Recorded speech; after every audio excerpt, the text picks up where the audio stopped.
வணக்கம். நான் தானே உங்கள் அக்கறையார் பேசுகிறேன். இன்றைக்கி ஒரு குட்டி கதை சொல்ல போகிறேன். ஒரு ஊரில் ஒரு கணவன் மனைவி இருந்தாங்க. 2 பேருமே ஆஃபீஸில் வேலை செஞ்சாங்க. அவங்களுக்கு ஒரு 8 வயது மைக்கத்தில் இருந்த ஒரு பையன் தான். அப்படி அவங்க மட்டும் அவங்க வேலையை பார்த்துட்டே இருந்தாங்க. ஒரு நாள் திடீர்னு ஒரு நாள் காலையில் அவங்க வீட்டுக்கு ஒரு வக்கீல் வந்தாங்க. வக்கீல் வந்ததும் அவங்களுக்கு 2 பேருமே தெரிஞ்சவங்க தான். தெரிஞ்ச வக்கீல்னால அவங்களோட அந்த வக்கீல் வந்து ரொம்ப டைவர்ஸ் வாங்கி தரதில் ரொம்ப பிரபலமானவங்க அவங்க.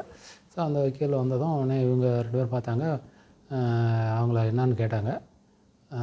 உங்கள் வீட்டுக்கு தான் வந்திருக்கேன், டைவர்ஸ் வாங்கி கொடுக்குறதுக்காக வந்திருக்கேன் அப்படின்னாங்க. உடனே மனைவி கணவனை கேட்பாங்க, என்ன டைவர்ஸ் பண்ண போகிறீங்களா அப்படின்னு. உடனே நான் எங்கே சொன்னேன், நீ என்ன டைவர்ஸ் பண்ண போறியான்ட்டு 2 பேரும் குழப்பமாவாங்க.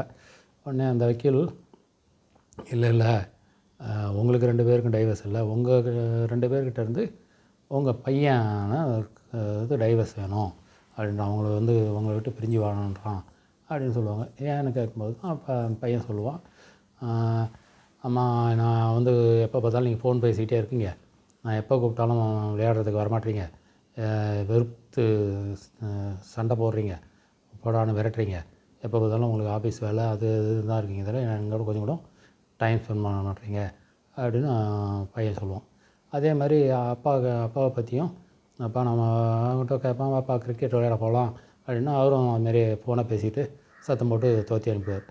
ஸோ இப்போ இது மாதிரி எப்பயுமே என் கூட பேச மாட்டேங்க, எனக்காக கொஞ்சம் கூட டைம் ஸ்பெண்ட் பண்ண மாட்டேங்க, எனக்கு தனிமையாக இருக்குது, நான் யாரு கூடயும் விளையாட முடியல, நான் தனியாக இருக்கிறேன், அதனால் இங்கே உங்கள் கூட இருக்கிறதுக்கு பதிலாக நான் வெளியில் போய் எங்கேயா தனியாக இருந்துடலாம், நான் இந்த பிரச்சனை நான் இல்லை, நீங்கள் இல்லைன்ற இதுவாக இருக்கும், இருக்கிறீங்கன்றதான நான் உங்க கூட பேச போகிறேன் அப்படின்னு நான் சொல்லுவோம். உடனே அந்த வக்கீல் சொல்லுவாங்க, பாருங்கள், நீங்கள் நம்ம பேரண்ட்டு குழந்தைகளுக்கு வழிகாட்டியாக இருக்கணும், பெற்றோர்கள் தான் வழிகாட்டியாக இருக்கணும். நீங்கள் சோசியல் மீடியாவில் எப்போ பார்த்தாலும் செல் பார்க்குறது தப்பு இல்லை, அவசியத்துக்கு பார்க்கணும். எல்லா நேரமும் அதே பார்த்து குழந்தைகள் கூட கொஞ்சம் கூட டைம் ஸ்பெண்ட் பண்ணாமல் இருந்தால் அவங்களுக்கு மன உளைச்சல் வரும், அதனால் அவங்களோட டைம் ஸ்பெண்ட் பண்ணுங்கன்னு சொல்லுவாங்க. ஸோ அப்புறம் தான் 2 பேருமே தவறை புரிஞ்சுட்டு 2 பேரும் பையன்கிட்ட சாரிடா, நான் இனிமேல் உங்களோட டைம் ஸ்பெண்ட் பண்ணுறேன் அப்படின்னு சொல்லிட்டு ரொம்ப அதுக்கப்புறம் ஹாப்பியாக இருப்பாங்க. கொஞ்சம் பண்ணுவாங்க, மற்ற நேரத்தில் அவங்க பையனோட விளையாடி சந்தோஷமாக ஹாப்பியாக எல்லாமே சேர்ந்து விளையாடி